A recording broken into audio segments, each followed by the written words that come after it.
Hey guys, welcome to TechTeam channel. Hope you're doing well. In this video, I'm going to be showing you how to turn off and turn on active status on Facebook.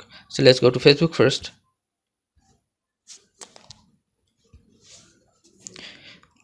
After log into your Facebook account, click on three dash icon which is top right corner. Now scroll down and go to settings. This one, settings. Now scroll down and you'll find here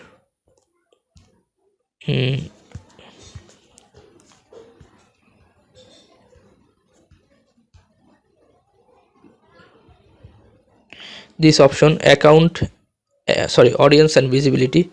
Just click on this active status, and now if you click on this toggle button off, your active status will be off, and if you want to turn on your active status, then click on. Okay guys, so this is how you can do this. So guys, if you find this video helpful, then please give a thumbs up and don't forget to subscribe the channel. Thank you so much for watching the video.